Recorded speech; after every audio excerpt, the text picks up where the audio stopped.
ഇന്ന് ഫിലിപ്പിയ ലേഖനം 3-ാം അധ്യായത്തിലെ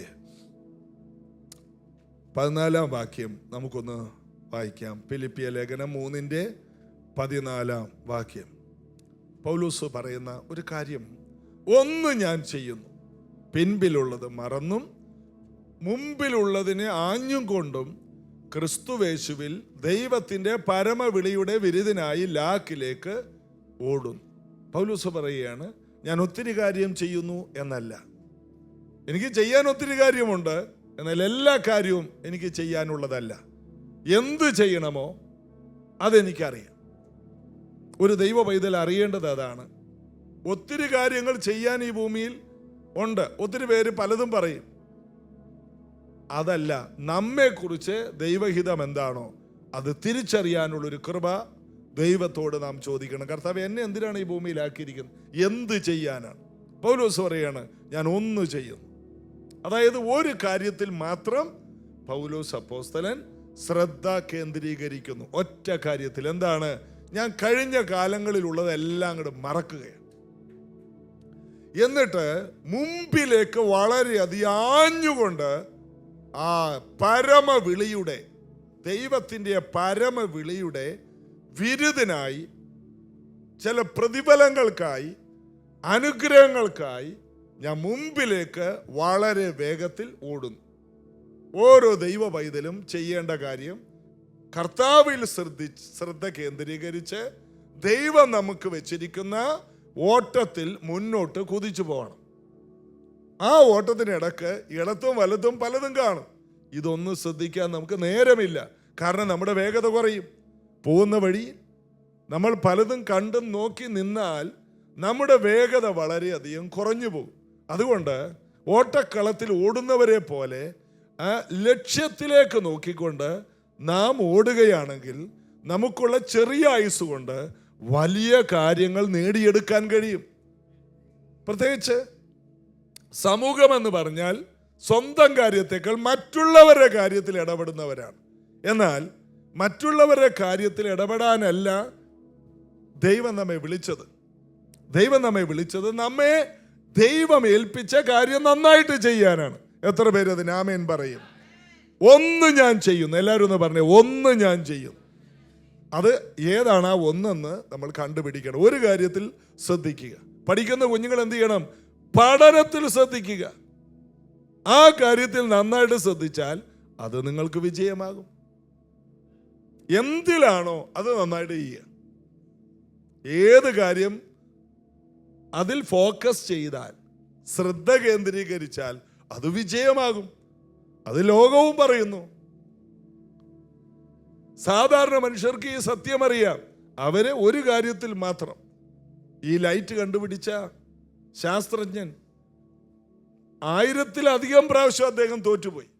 എന്നിട്ടും അദ്ദേഹം അത് നിർത്തിയില്ല. തോറ്റെന്ന് കരുതി അദ്ദേഹം അത് നിർത്തിവെച്ചില്ല. ഒന്ന് ഞാൻ ചെയ്യുന്നു.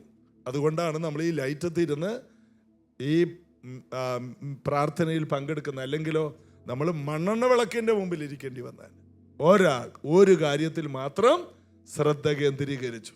അദ്ദേഹത്തിന് വേറെ വല്ല കാര്യം ചെയ്തുകൂടെ? അദ്ദേഹത്തിൻ്റെ ഒരു ആയുസ്സുകൊണ്ട് അദ്ദേഹം ഒരു കാര്യത്തിൽ മാത്രം ശ്രദ്ധിച്ചു. അതുകൊണ്ട് 800 കോടി ജനങ്ങൾക്ക് ഇപ്പോൾ വെളിച്ചം കാണാം. ആ കാര്യത്തിൽ ഒരാൾ ശ്രദ്ധിച്ചത് കൊണ്ട്. ഇതുപോലെ വിജയത്തിന് 1000-കണക്കിന് പരാജയങ്ങൾ ഉണ്ടാകും എന്ന് കരുതി വിജയം ഒരിക്കലും ഇല്ലാതെ പോകില്ല. വിജയം ഉറപ്പാണ്. ആർക്ക്? അതിൽ ശ്രദ്ധ കേന്ദ്രീകരിക്കുന്നവർക്ക്. അപ്പോൾ വിദ്യാഭ്യാസത്തിൽ പഠിക്കുന്ന കുഞ്ഞുങ്ങളുടെ കാര്യത്തിൽ അവരുടെ ശ്രദ്ധ പോകുന്നത് എന്താണ്?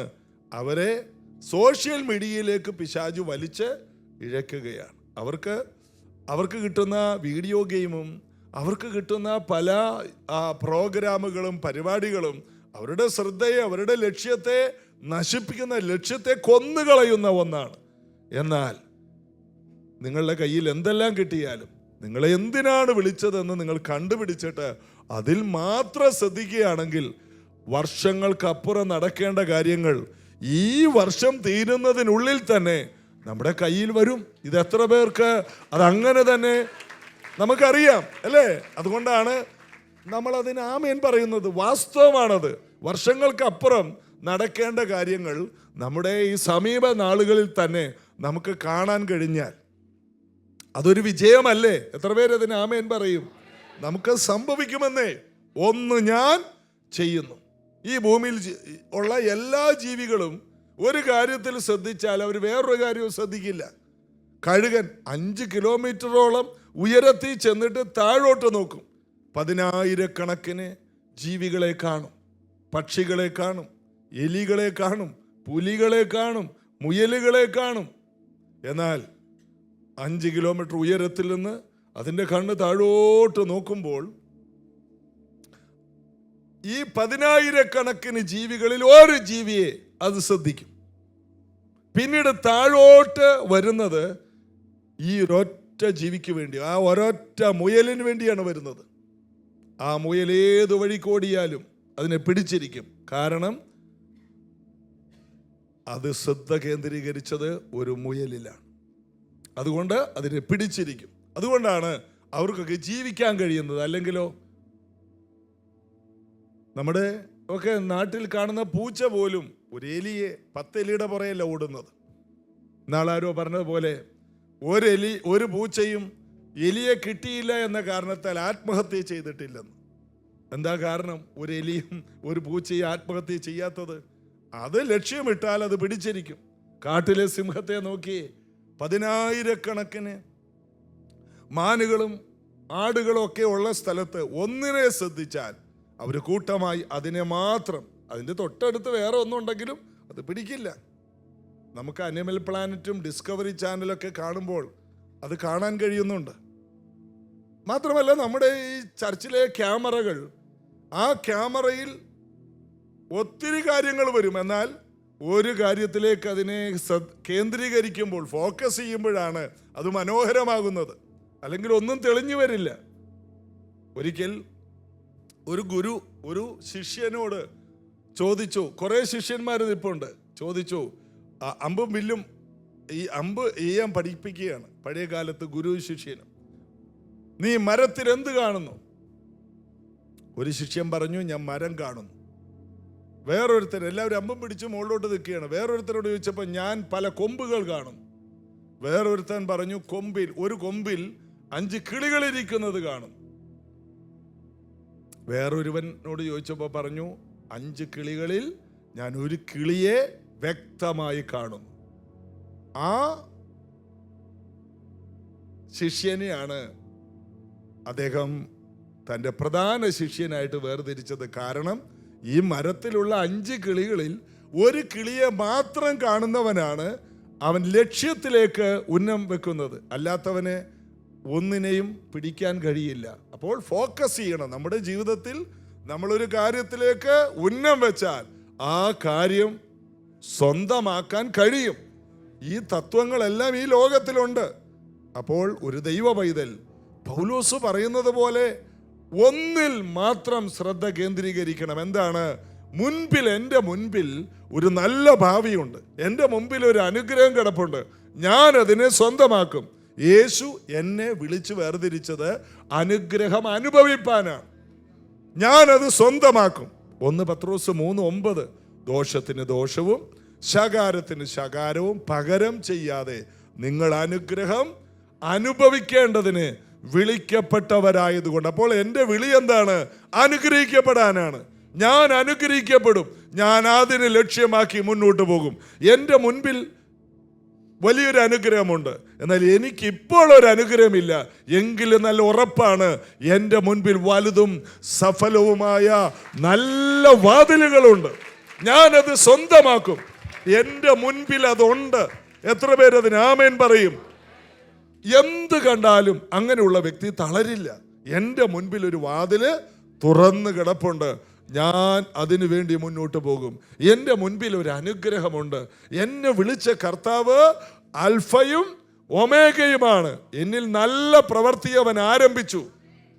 ഫിലിപ്പി ലേഖനം 1:4 നിങ്ങളിൽ നല്ല പ്രവൃത്തി ആരംഭിച്ചവൻ ക്രിസ്തുവേശുവിൻ്റെ നാളോളം അതിനെ തികയ്ക്കും.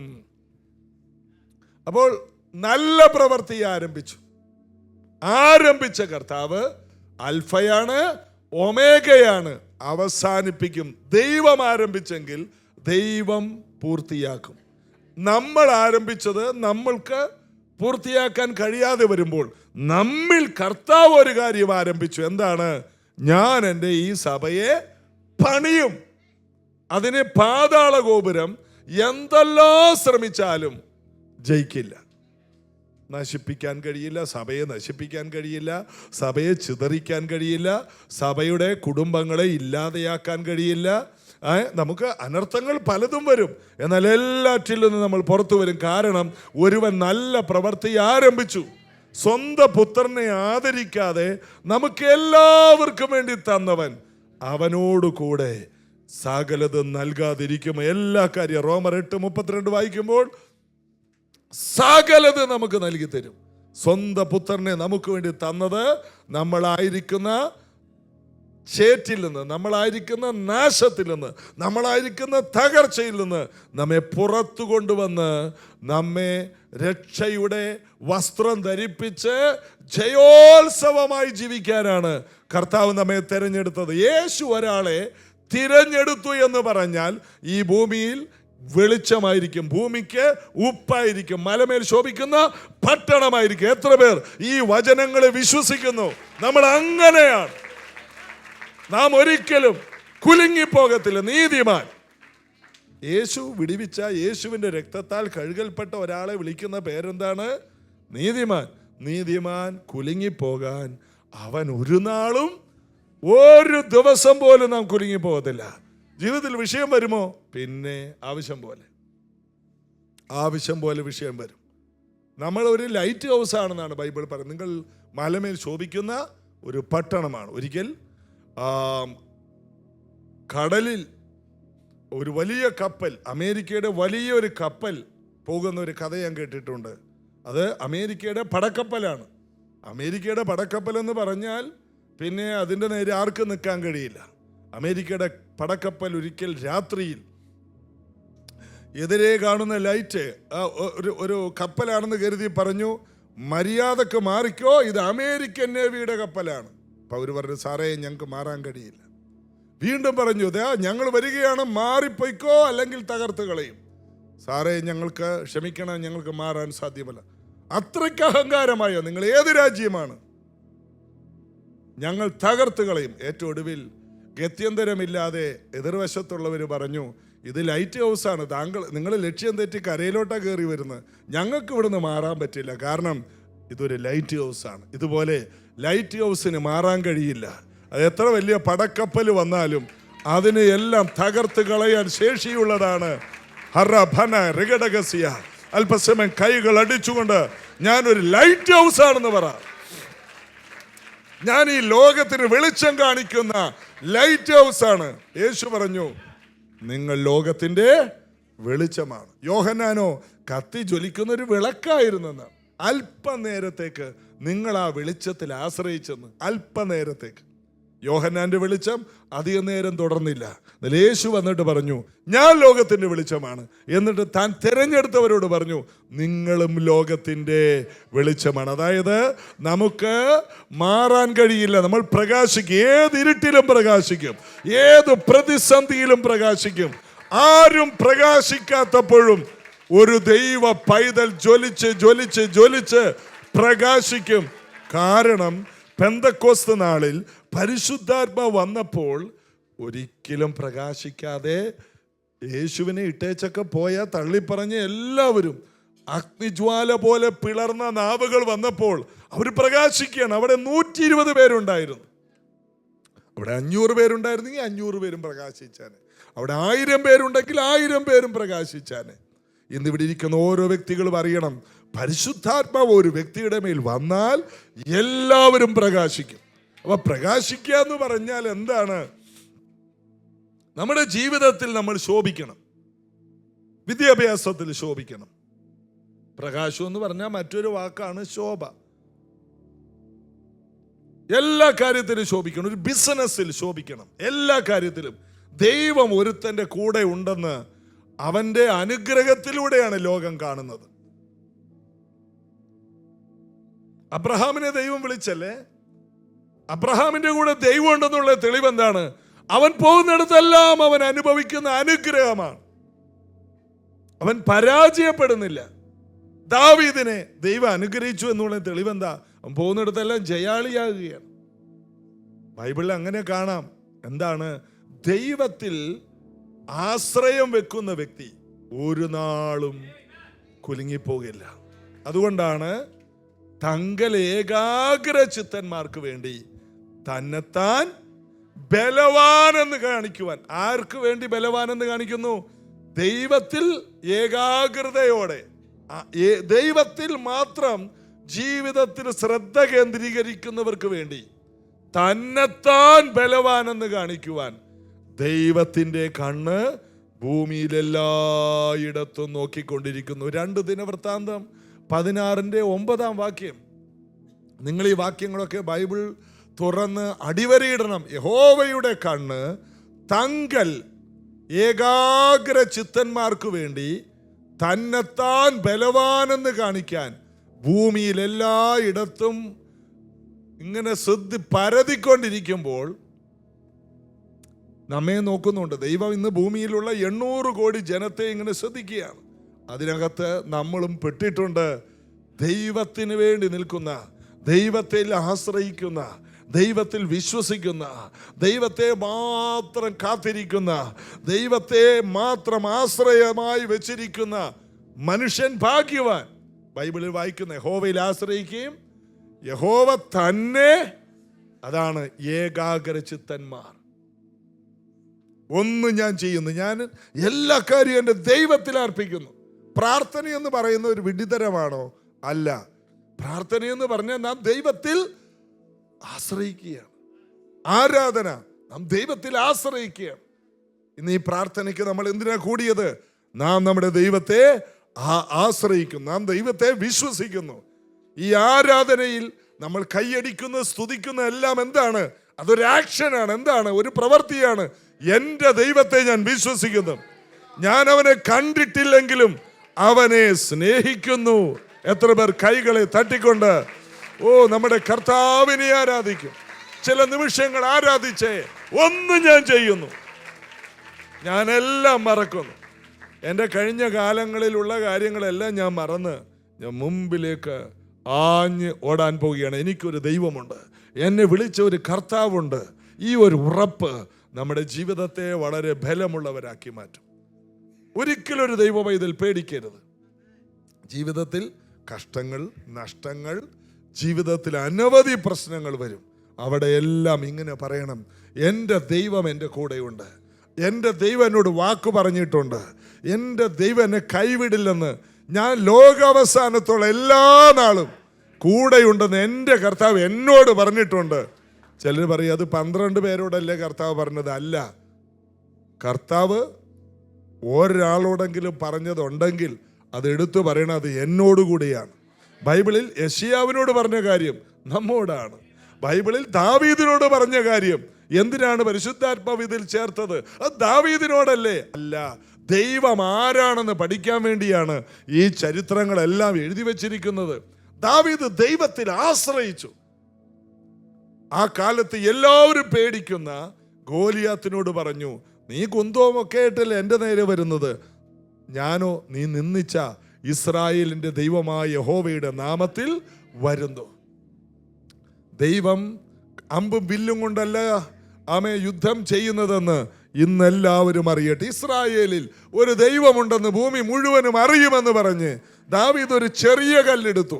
ദാവീദ് ഒരു വലിയ കല്ലെടുത്തില്ല, ദാവീദ് ഒരു ചെറിയ കല്ലെടുത്തു. ദാവീദ് ഏറ്റവും ചെറുതെടുത്ത് വലിയ ജയമുണ്ടാക്കി. ഒരു ചെറിയ കാര്യത്തിൽ നിന്ന് വലിയ ജയം. പരിശുദ്ധാത്മാവിൽ ആശ്രയിക്കുന്ന ഒരു ദൈവ പൈതലിന്റെ ദൈവത്തെ ചെറിയ കല്ലെടുത്തു. ദാവീദ് ഒരു ചെറിയ കല്ലെടുത്തു, അവൻ 5 കല്ലെടുത്തു. എന്നാൽ ആദ്യത്തെ കല്ലിൽ തന്നെ കാര്യം നടപ്പിലായി. ആദ്യത്തെ കല്ലിൽ അവൻ 5 കല്ലെടുത്തെങ്കിലും പലരും പ്രസംഗിക്കുന്നുണ്ട്, ഞാനും പണ്ട് പ്രസംഗിച്ചിട്ടുണ്ട്. 5 കല്ല് 5നെ കാണിക്കുന്നു, അതൊക്കെ അങ്ങോട്ട് വിടട്ടെ. 5 കാര്യങ്ങൾ. ഈ ഗോലിയാത്തിന് വേറെ 4 സഹോദരന്മാരുണ്ടായിരുന്നു. പാവം ദാവീദ് അവൻ അറിഞ്ഞിട്ട് പോലുമില്ല. 4 സഹോദരൻ, പുള്ളിക്കാരൻ ചേട്ടന്മാരുടെ വിശേഷം തിരക്കാൻ പോയത്. ഇതൊക്കെ ഇങ്ങനെ വ്യാഖ്യാനിക്കുന്നതാണ്. എന്നാൽ ദാവീദ് അവനുള്ളിലൊരു പേടിയുണ്ട്, അതുകൊണ്ട് 5 എണ്ണം എടുത്ത് 1 എണ്ണം പോയാലും 4 എണ്ണം കൂടി ഇരിക്കട്ടെ എന്ന് വിചാരിച്ചു. എന്നാൽ ആദ്യത്തേതിൽ തന്നെ ഒരു ജയമുണ്ടായി. ഇതുപോലെ ചെറിയ കാര്യമാണെങ്കിലും ആദ്യത്തേതിൽ തന്നെ, ഇത് കേൾക്കുന്ന ആരുടെയൊക്കെ ജീവിതത്തിൽ ഫസ്റ്റ് അറ്റംപ്റ്റ് തന്നെ ജയമായി മാറാൻ പോവുകയാണ്. ആദ്യം തന്നെ ഒരു ജയം, ആദ്യത്തെ ഏറ് തന്നെ ഒരു ജയം, നിന്റെ ആദ്യത്തെ ചുവട് തന്നെ ഒരു ജയം, ആദ്യത്തെ ഉന്നം തന്നെ ഒരു ജയം എന്ന് പറയുന്ന പരിശുദ്ധാത്മാവ് ഇന്ന് ആരോടോ പറയുന്നു, നിന്റെ ആദ്യത്തെ സ്റ്റെപ്പ് തന്നെ ഒരു ജയമായി കർത്താവ് മാറ്റാൻ പോവുകയാണ്. ദൈവത്തിൽ ആശ്രയിച്ച്, ദൈവം തന്നെ ആശ്രയമായി നീ ആദ്യത്തെ ചുവട് വെച്ചാൽ ആദ്യത്തെ ചുവടിൽ തന്നെ ഒരു ജയം ഉറപ്പാണ്. എന്നോട് കർത്താവിൻ്റെ ആത്മാവ് പറയുന്നു, ആരൊക്കെയോ പുതിയ ചുവടുകൾ വെക്കാൻ പോവുകയാണ്. ഇതുവരെയും പേടിച്ച് നിൽക്കുന്ന അനേകർ പേടിച്ച് നിൽക്കുന്ന ചില വിഷയത്തിൽ, ആരും മുന്നോട്ട് പോകാൻ പേടിക്കുന്ന ചില കാര്യത്തിൽ ഇവിടെ ഇരിക്കുന്ന ചിലർ വിശ്വാസത്താൽ ചില ചുവട് വെക്കും. ജയം ഉറപ്പാണ്. ആദ്യത്തെ ചുവട് തന്നെ ഉറപ്പാണ്. ഹല്ലേലൂയ. കർത്താവിന് ഒന്നും അസാധ്യമല്ല. ആമേൻ. അനേകരുടെ മുമ്പിൽ പിന്നത്തേതിൽ നീ സാക്ഷ്യം പറയും. എന്താണ്? ആർക്കും നടക്കാത്തൊരു കാര്യം ഞാനൊന്ന് ചുവട് വെച്ചു, ആ കാര്യം ദൈവം നടപ്പിലാക്കി. ഈ സാക്ഷ്യം കേൾക്കുന്ന ദിവസങ്ങളാണ് ഇനിയുള്ള ദിവസങ്ങളിൽ. ഞാനൊന്നും വിചാരിച്ചതല്ല, എന്നാൽ കർത്താവ് അതങ്ങട് ചെയ്തു. ഞാൻ വെറുതെ വിശ്വസിച്ചേ ഉള്ളൂ, കർത്താവ് അതങ്ങട് നടപ്പിലാക്കി. വിശ്വസിക്കുക. വിശ്വസിക്കുന്നവർക്ക് വേണ്ടി ദൈവം കാര്യങ്ങളെ ചെയ്യും. ലക്ഷ്യം കാണാത്ത ആർക്കും മുന്നേറാൻ കഴിയില്ല. ലക്ഷ്യം കാണണം. ആരംഭത്തിൽ തന്നെ ലക്ഷ്യം, ആ ലക്ഷ്യസ്ഥാനം കണ്ടിട്ടാണ് ഒരു ഓട്ടക്കാരൻ ലക്ഷ്യം നോക്കിയിട്ടാണ് നിൽക്കുന്നത്. ഇടത്തും വലത്തും നിൽക്കുന്നവരെ കണ്ടു കഴിഞ്ഞാൽ ഒരു ഓട്ടക്കാരൻ പേടിച്ചു പോകും. ഇടത്ത് നിൽക്കുന്നത് ഉസൈൻ ബോൾട്ട്, ഇപ്പുറത്ത് നിൽക്കുന്നത് നെട്ടും ബോൾട്ടും. ഇതെല്ലാം കൂടി നോക്കിക്കഴിഞ്ഞാൽ നമുക്ക് എങ്ങനെ ഓടാൻ പറ്റും? ആകെ വേർത്ത് കുളിക്കൂലേ? അപ്പൊ ഉസൈൻ ബോൾട്ട് ഇപ്പുറത്ത് നിൽക്കുന്നു, വേറെ ഓട്ടക്കാർ PT ഉഷ അപ്പുറത്ത് നിൽക്കുന്നു. പല കാലത്തുള്ളവരെയൊക്കെ ചേർത്ത് ഞാൻ പറഞ്ഞ, ഇതിൻ്റെ ഇടയിൽ നമ്മൾ വന്ന് നിന്നാൽ, ഇവരുടെയൊക്കെ പേര് വിളിക്കുമ്പോൾ ഇവരിങ്ങനെയൊക്കെ 2 ചാട്ടമൊക്കെ ചാടുമ്പോൾ നമ്മൾ അറിയാതെ വേർത്തു പോകും. കാരണം എന്തായിത്തീരും. എന്നാൽ നല്ല ഓട്ടക്കാരൻ ഈ ഇടത്തും വലത്തും ഒന്നും മൈൻഡ് ചെയ്യില്ല. അവർ ലക്ഷ്യത്തിലേക്ക് മാത്രം നോക്കും. അവർക്കൊരു ലക്ഷ്യമുണ്ട്, അവരത് മാത്രമേ ഫോക്കസ് ചെയ്യുള്ളൂ. ആ ഏറ്റവും ഒടുവിലത്തെ ഒരു ലൈനുണ്ട്. ആ ലൈനിൽ എല്ലാവരെക്കാൾ മുമ്പ് ഞാൻ എത്തുമെന്നുള്ള ഒരു ശുഭാപ്തി വിശ്വാസം, വിശ്വാസമല്ല ശുഭാപ്തി വിശ്വാസം എന്ന് പറയും. ഈ ലോക മനുഷ്യന് ശുഭാപ്തി വിശ്വാസമുണ്ട്. എനിക്ക് അവിടെ എത്താൻ കഴിയും, എനിക്ക് ഇത്ര ഉയരത്തിൽ ചാടാൻ കഴിയും, എനിക്ക് ഈ കനാല് നീന്തി കടക്കാൻ കഴിയും. എല്ലാം അവരുടെ ശുഭാപ്തി വിശ്വാസമാണ്. ശുഭാപ്തി വിശ്വാസത്തെക്കാൾ ശക്തിയുള്ളതാണ് ദൈവത്തിലുള്ള വിശ്വാസം. എനിക്ക് കഴിയില്ല. ശുഭാപ്തി വിശ്വാസം എന്ന് പറയുന്നത് എനിക്ക് കഴിയില്ല. ശുഭാപ്തി വിശ്വാസം എന്ന് പറയുന്നത് എനിക്ക് കഴിയുമെന്നുള്ളതാണ്. ശുഭാപ്തി വിശ്വാസം എന്ന് പറഞ്ഞാൽ എനിക്കത് കഴിയും. എവറസ്റ്റ് കൊടുമുടി എനിക്ക് കീഴടക്കാൻ കഴിയും. അതാണ് ശുഭാപ്തി വിശ്വാസം. വിശ്വാസം എന്ന് പറഞ്ഞാൽ എന്താണ്? എന്നെ കൊണ്ട് ഒരിക്കലും കഴിയില്ല, എന്നാൽ എന്നെ ശക്തനാക്കുന്നവൻ മുഖാന്തിരം ഞാൻ സകലത്തിലും മതിയാവും. ഫിലിപ്പിയ ലേഖനം 4:13. എന്നെ ശക്തനാക്കുന്ന ഒരുവൻ ഉള്ളത് കൊണ്ട് എനിക്കത് കഴിയും. ഞാനല്ല ജയിക്കുന്നത്, എന്നെ ഒരുവൻ ജയിപ്പിക്കുകയാണ്. കാരണം അവൻ ഒരിക്കലും തോറ്റിട്ടില്ല. വാഴ്ചകളെയും അധികാരങ്ങളെയും ആയുധവർഗം വെപ്പിച്ച് ക്രൂശിൽ ജയോത്സവം കൊണ്ടാടിയ എൻ്റെ കർത്താവ് ഒരു സ്ഥലത്തും തോറ്റിട്ടില്ല, ഒരു സ്ഥലത്ത് തോൽക്കേണ്ടി വന്നിട്ടില്ല. 33.5 വർഷത്തെ ജീവിതത്തിൽ യേശു എങ്ങും തോറ്റിട്ടില്ല. ആ കർത്താവിൽ വിശ്വസിക്കുന്ന ഞാൻ ഒരിക്കലും പരാജയം കാണില്ലെന്ന് അടിയുറച്ച് വിശ്വസിച്ചുകൊണ്ട് നമ്മൾ ഒരു ചുവടങ്ങട് വെക്കുകയാണ്. അതൊരു ജയമായിട്ട് മാറും. പോകുന്നിടത്തെല്ലാം നമുക്ക് ജയമുണ്ടാകും. അപ്പോൾ ഇന്നത്തെ സാഹചര്യം എന്തായാലും നാം ജയിക്കുമെന്ന് നമ്മുടെ ശുഭാപ്തി വിശ്വാസത്തിലല്ല. ഈ ശുഭാപ്തി വിശ്വാസം എന്ന് പറഞ്ഞാൽ ഈ ഓവർ കോൺഫിഡൻസ് എന്നൊക്കെ പറയും. ഹെൽമറ്റ് വെക്കാതെ നിയമലംഘനം നടത്തി വളരെ വേഗത്തിൽ ബസ്സിന്റെയും കാറിന്റെ ഒക്കെ ഇടയിൽ കൂടി ഇങ്ങനെ വെട്ടിച്ചു പോകുന്നവരെ കണ്ടിട്ടുണ്ട്. അവർക്കറിയാം ഞങ്ങൾക്ക് ഇതിൽ നിന്ന് പുറത്ത് വരാൻ പറ്റും. അങ്ങനെ ഇരിക്കുമ്പോഴാണ് ആരോ ഉറങ്ങി എതിരെ വരുന്നത്. അപ്പൊ ഈ ശുഭാപ്തി വിശ്വാസമുള്ളവർക്ക് അവിടെ പരിപാടി പൊട്ടിപ്പോകും. എന്നാൽ വിശ്വാസമുള്ളവന്റെ കൂടെ ദൈവദൂതന്മാർ കാവലുണ്ടാകും. ദൈവമാണ് അവൻ ആയുസ്സും ആരോഗ്യവും എല്ലാം കൊടുക്കുന്നത്. അപ്പോൾ നമ്മുടെ കഴിവിൽ ആശ്രയിക്കുന്നതാണ് ശുഭാപ്തി വിശ്വാസം. എനിക്ക് ഭയങ്കര കഴിവാണ്. ബൈക്കിന് എന്തിനാണ് 2 വീല്? എനിക്ക് 1 വീല് മതി. ചിലരെ കണ്ടിട്ടില്ല, ഇവിടെ പല പിള്ളേർക്കും സൈക്കിളിന് ബ്രേക്ക് പോലും ഇല്ല. കാരണം ബ്രേക്കിന്റെ ആവശ്യമില്ല. ഓരോ വേലിയിലും മതിലിലും ഇടിച്ചാണ് അവർ നിർത്തുന്നത്. ഇവിടെ ഇരിപ്പുണ്ട് ശുഭാപ്തി വിശ്വാസം. എന്നാൽ ദൈവം വിളിച്ച ഓരോ ദൈവ പൈതലിനും അറിയാം, എനിക്ക് കഴിയില്ല, എന്നാൽ എന്നെ വിളിച്ച ദൈവം എൻ്റെ കൂടെയുണ്ട്. എൻ്റെ കർത്താവ് എന്നെ കൈവിടില്ല. അവൻ എന്നെ ഉയരങ്ങളിൽ ഉന്നതികളിൽ വാഹനമേറ്റി ഓടുമാറാക്കും. എൻ്റെ ദൈവം എന്നെ കൈവിടില്ല. എൻ്റെ കർത്താവ് എന്നെ ഉയർത്തും. അതുകൊണ്ട് ഹബക്കൂക്ക് പറയുന്ന 3 പറയുന്ന വാക്കുകളുണ്ട്. അത്തിവൃക്ഷം തളിർക്കില്ല, ഗോശാലകളിൽ കന്നുകാലി ഉണ്ടാകത്തില്ല, മുന്തിരി അതിൻ്റെ ഫലം തരില്ല, ആട്ടിൻകൂട്ടം തൊഴുത്തിൽ നശിച്ചു പോകും. 3:17 മുതൽ വായിക്കുമ്പോൾ നമുക്കത് കാണാം. ഗോശാലകളിൽ കന്നുകാലി ഉണ്ടായിരിക്കുകയില്ല. ഒരുപക്ഷെ ഇതെല്ലാം എനിക്ക് നഷ്ടപ്പെടാം, എങ്കിലും ഇതൊന്നുമല്ല എൻ്റെ ജീവന്റെ ആധാരം. എന്നെ ഒരുവൻ വിളിച്ചതാണ്. ഇതൊന്നും ഇല്ലെങ്കിലും എനിക്ക് പേടിയില്ല. എൻ്റെ വരുമാന മാർഗങ്ങൾ അടഞ്ഞാലും, എന്നെ സഹായിക്കാമെന്ന് പറഞ്ഞവർ സഹായിക്കാതിരുന്നാലും, എനിക്ക് ലഭിക്കേണ്ടത് ലഭിക്കാതെ പോയാലും, ആരെങ്കിലും എന്നെ ചതിച്ചാലും, എന്നോട് പറഞ്ഞ വാക്ക് എല്ലാവരും ലംഘിച്ചാലും ഞാൻ ഒരിക്കലും പേടിക്കില്ല. കാരണം 18-ാമത്തെ വാക്യം എന്താണ്? എങ്കിലും ഞാൻ ദൈവത്തിൽ ആനന്ദിക്കും. എൻ്റെ സന്തോഷം ദൈവത്തിലാണ്. ഈ അത്തിവൃക്ഷത്തിലല്ല എൻ്റെ സന്തോഷം, കന്നുകാലികളിലല്ല എൻ്റെ സന്തോഷം. എൻ്റെ സന്തോഷം മുന്തിരിയിലുമല്ല. എൻ്റെ സന്തോഷം എൻ്റെ കർത്താവിലെ. കർത്താവിൽ സന്തോഷിക്കുന്നവർ ഒരിക്കലും ലജ്ജിച്ചു പോകില്ല.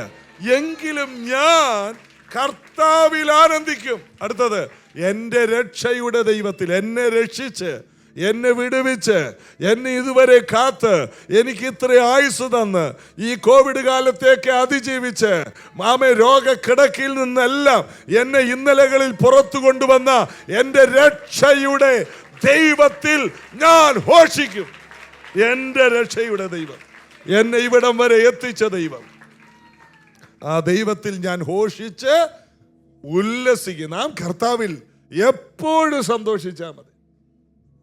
സന്തോഷം, ദൈവത്തിലുള്ള സന്തോഷമാണ് നമ്മുടെ ബലം. ഒരിക്കൽ ദാവീദിനോട് പറഞ്ഞു, ഇവന് ദൈവത്തിൽ രക്ഷയില്ല എന്ന് പലരും അവനോട് പറഞ്ഞു. നിനക്ക് ദൈവത്തിൽ പോലും രക്ഷയില്ലെന്ന്. ദാവീദ് പറയാണ്, ദൈവം എൻ്റെ സങ്കേതവും കോട്ടയും ഞാൻ ആശ്രയിക്കുന്നതിൻ്റെ പാറയുമാണ്. ഈ ഒരു ഉറപ്പ് ഒന്ന് ഞാൻ ചെയ്യുന്നു. എൻ്റെ വിളിച്ച വിളിയുടെ ആ ലാക്കിലേക്ക് ഞാൻ ആഞ്ഞുകൊണ്ട് പോകുന്നത് എൻ്റെ കഴിവിലല്ല, എൻ്റെ കർത്താവിൻ്റെ കൃപ എൻ്റെ മേലുണ്ട്. എന്നെ ഒരു കാര്യത്തിന് വേണ്ടിയാണ് ദൈവം ആയുസ്സ് തന്ന് ഭൂമിയിൽ വെച്ചിരിക്കുന്നത്. അത് ഞാൻ കണ്ടിരിക്കും. ഇതാണ് ലക്ഷ്യത്തിലേക്കുള്ള കുതിപ്പ്. ഇന്ന് ഇത് കേൾക്കുന്ന പലരും ജീവിത ലക്ഷ്യം കണ്ടിരിക്കും, പൂർത്തീകരണം കണ്ടിരിക്കും, വിജയം കണ്ടിരിക്കും, സ്വസ്ഥത അനുഭവിച്ചിരിക്കും. ഹല്ലേലൂയ. എബ്രായ ലേഖനം 11-ാം അധ്യായം 24 തൊട്ട് 28 വരെ വായിക്കുമ്പോൾ മോശ, വിശ്വാസത്താൽ മോശ, അദ്ദേഹത്തിൻ്റെ ചരിത്രമാണ് നമ്മൾ കാണുന്നത്. താൻ വളർന്നപ്പോൾ പാപത്തിൻ്റെ താൽക്കാലിക ഭോഗത്തെക്കാളും ദൈവജനത്തോടുകൂടെ കഷ്ടം അനുഭവിക്കുന്നത് തിരഞ്ഞെടുത്തു. എല്ലാ കാര്യത്തിലും പോയി മോശ ഇടപെട്ടില്ല. ദൈവജനത്തിന്റെ കൂടെ കഷ്ടപ്പെടാൻ തയ്യാറായി. എന്താണ്? മോശയ്ക്ക് ദൈവത്തെ അറിയാമായിരുന്നു. മോശ ഒരു സത്യം അറിഞ്ഞു. ഇസ്രായേൽ മക്കളെ വിടുവിക്കുന്ന ഒരു ദൈവമുണ്ടെന്ന് അവൻ്റെ അപ്പനും അമ്മയും അവനോട് കുഞ്ഞുനാളിലെ പറഞ്ഞു കൊടുത്തു. അവൻ വളർന്നത് ഒരു രാജ്ഞിയുടെ മകനായിട്ട്. വളർത്തമ്മ രാജ്ഞിയായിരുന്നു. കൊട്ടാരത്തിലാണ് വളർന്നതെങ്കിലും കൊട്ടാരത്തിൻ്റെ യാതൊന്നിലുമല്ല അവൻ ആശ്രയിച്ചത്. അവൻ്റെ അപ്പനും അമ്മയും ദരിദ്രരായിരുന്നു. അവൻ്റെ കുടുംബം ദാരിദ്ര്യം പിടിച്ചൊരു വീടായിരുന്നു. എന്നാൽ അവൻ്റെ അപ്പനും അമ്മയും അവനൊരു കാര്യം കൊടുത്തു. മോനെ, നീ കൊട്ടാരത്തിലായിരിക്കും വളരുന്നത്, എങ്കിലും ഒരു വലിയ ദൈവമുണ്ട്. ഈ ലോകത്തിലെ എല്ലാ പാപവും ചെയ്താലും നിന്നോട് ചോദിക്കാനും പറയാനും ആരുമില്ല. എന്നാൽ സകലത് കാണുന്ന ഒരു ദൈവമുണ്ട്. ഈ അപ്പനും അമ്മയും പറഞ്ഞു കൊടുത്തു. അതുകൊണ്ട് പാപത്തിൻ്റെ എല്ലാ ഭോഗങ്ങളും ഒരു രാജകുമാരനായതുകൊണ്ട് ആരും തന്നെ വിലക്കില്ല. ഏത് പാപവും ചെയ്യാം. അതാണ് സമ്പന്നമായ ജീവിതമുള്ള മോശയുടെ ചരിത്രം. എന്നാൽ മോശ പറഞ്ഞു, ഈ പാപത്തിൻ്റെ താൽക്കാലികമായ സന്തോഷത്തെക്കാൾ ദൈവജനത്തോടുകൂടെ കഷ്ടം അനുഭവിക്കാൻ താൻ ഒരു തീരുമാനമെടുത്ത് താൻ ലക്ഷ്യമിട്ടത്, ശ്രദ്ധ കേന്ദ്രീകരിച്ചത് ഒറ്റ കാര്യത്തിലാണ്. ദൈവജനത്തിൻ്റെ കഷ്ടത, അതിൽ നിന്ന് ജനങ്ങൾക്കൊരു വിടുതൽ വേണം. ഒരു വിടുതൽ വേണം. ദൈവജനത്തിന് വിടുതൽ വേണം. അത് മോശയെ ഒരു ശുശ്രൂഷകനാക്കി മാറ്റി. ആരംഭകാലത്തല്ല, നീണ്ട വർഷങ്ങൾ താൻ അതിൽ നിന്ന് മാറിയില്ല. താൻ ആ വിഷയത്തിൽ ചുവട് വെച്ച് 40-ാമത്തെ വയസ്സിൽ പരാജയപ്പെട്ട്, നമ്മൾ പറയില്ല 8 നില പൊട്ടിയെന്ന്, ഇതൊക്കെ മോശയുടെ ചരിത്രമാണ്. നാട് വിട്ടു. പിന്നീട് ഓർത്തു വേണ്ടായിരുന്നു, ആ രാജ്യഭാരമൊക്കെ ഏറ്റെടുത്ത് മര്യാദക്ക് ജീവിച്ചാൽ മതിയായിരുന്നു. ഇല്ല, അവൻ്റെ ഹൃദയത്തിൽ പോയില്ല. ദൈവജനത്തോടുകൂടെ കഷ്ടം അനുഭവിക്കുന്നത് മോശ തെരഞ്ഞെടുത്തു. മോശയ്ക്ക് ഒരു കാര്യം അറിയാം, സഹിച്ചാൽ കൂടെ വാഴും. ഒരു പാലും തേനും ഒഴുകുന്ന കനാനിലേക്ക് ഇസ്രായേൽ മക്കളെ കൊണ്ടുപോകാൻ ദൈവം ഉപയോഗിച്ച മോശ ഒരു കാര്യത്തിൽ മാത്രം ശ്രദ്ധിച്ചത് കൊണ്ട് മോശയെ പോലൊരു പ്രവാചകൻ പഴയ നിയമത്തിൽ ഉണ്ടായിരുന്നില്ല. പഴയ നിയമത്തിൽ ഒരാളുടെ പേര് പറയാൻ ആരോടെങ്കിലും ചോദിച്ചാൽ ഉടനെ പറയും മോശ എന്ന് പറയും. കാരണം ദൈവത്തിനെ അഭിമുഖമായി സംസാരിച്ചവൻ, ദൈവത്തോട് കൂടുതൽ സമയം ചെലവഴിച്ചവൻ, ഭൂതലത്തിൽ ഏറ്റവും സൗമ്യനെന്ന് ദൈവം സാക്ഷ്യം പറഞ്ഞവൻ. ഈ വ്യക്തിയെ വാർത്തെടുക്കാൻ ദൈവം അവനെ അയച്ചത് പല അനുഭവങ്ങളിലൂടെയാണ്. ഈ അനുഭവങ്ങളൊന്നും മോശയ്ക്ക് ദോഷമായില്ല. സകലത് നന്മയ്ക്കായി കൂടെ വ്യാപരിച്ചു. അടുത്ത വാക്യം, 25-ാമത്തെ വാക്യം. മോശ അപ്പോൾ നല്ലത് ഫോക്കസ് ചെയ്തു. അടുത്തത് പ്രതിഫലം നോക്കി. മോശ എന്ത് ചെയ്തു? പ്രതിഫലം നോക്കി, കണക്ക് കൂട്ടി നോക്കി. ഏതാണ് കൂടുതൽ പ്രതിഫലം? ഫറവോന്റെ പുത്രിയുടെ മകൻ എന്ന് പറഞ്ഞാൽ ഭൂമിയിലെ ഏറ്റവും സമ്പന്നൻ എന്നുള്ളത് ഒരു വശത്ത്, മറുവശത്ത് അടുത്ത വാക്യം എന്താണ്? 26-ാമത്തെ വാക്യം.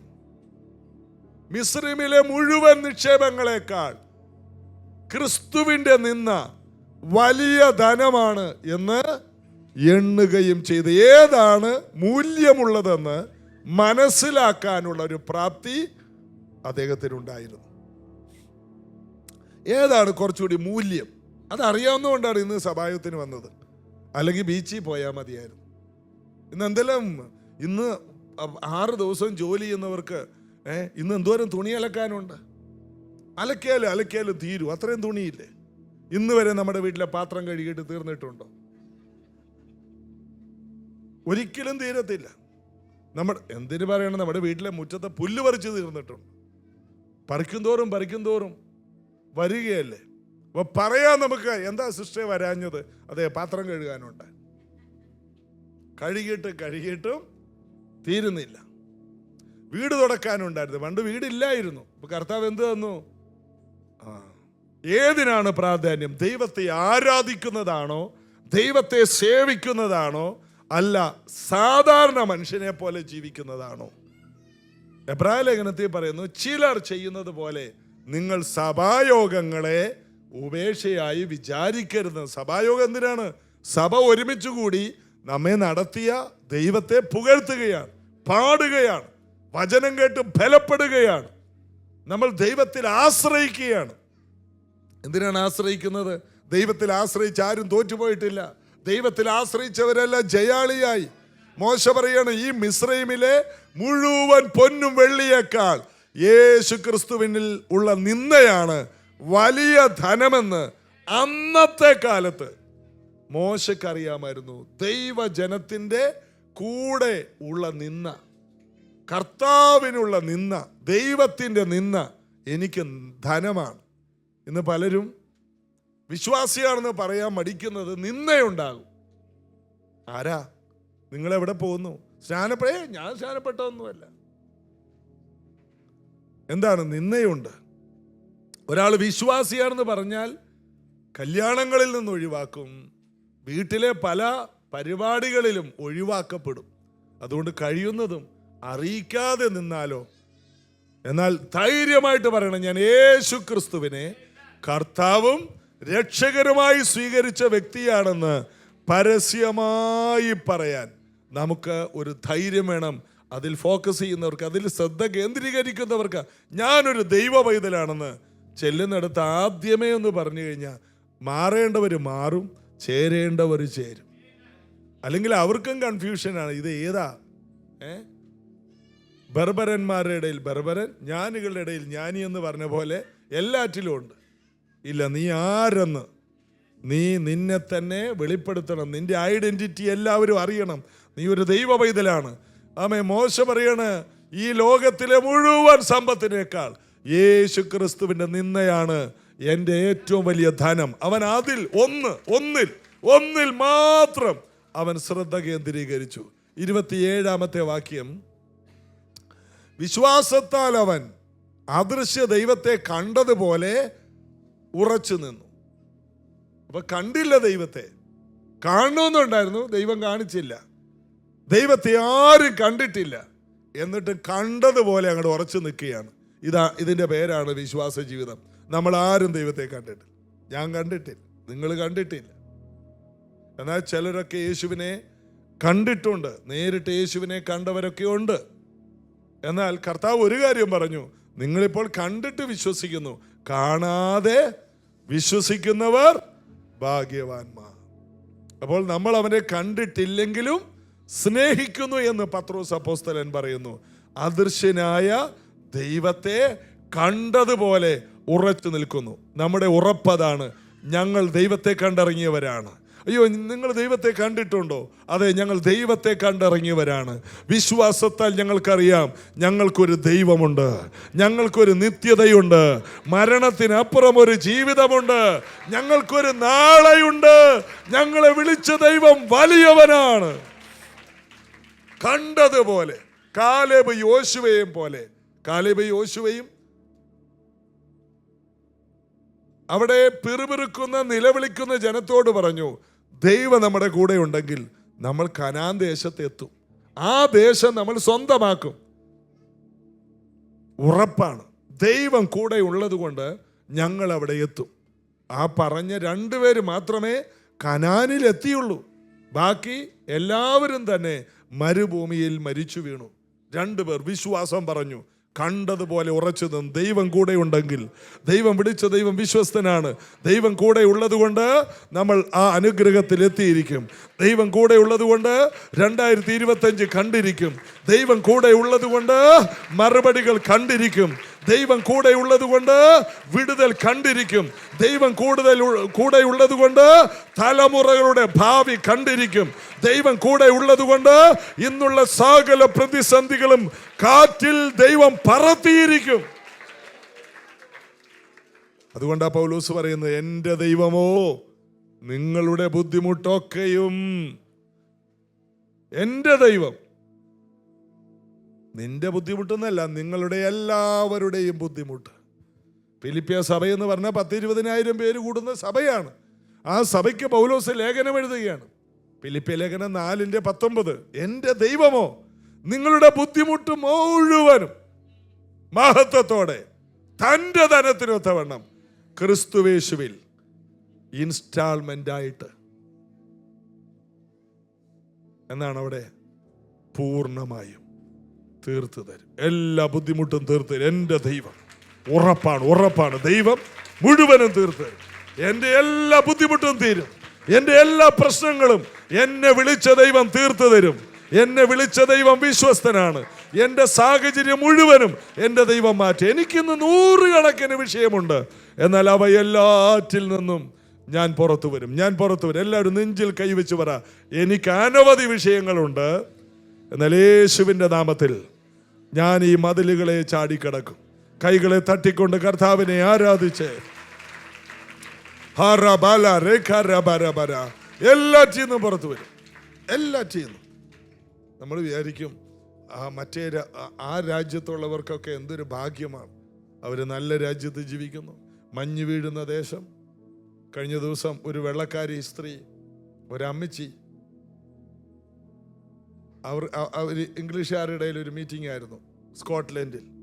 ഒരമ്മച്ചി മീറ്റിംഗ് കഴിഞ്ഞിട്ട് ഒരു അമ്മച്ചി എൻ്റെ അടുത്ത് പ്രാർത്ഥിക്കാൻ വന്നു. എന്നിട്ട് ഈ അമ്മച്ചിക്ക് ഭയങ്കര സങ്കടം, എനിക്ക് എന്തെങ്കിലും തരണം. എന്നിട്ട് അമ്മച്ചി ഒരു 10 പൗണ്ട് എനിക്ക് എടുത്തു തന്നു. 100 രൂപ.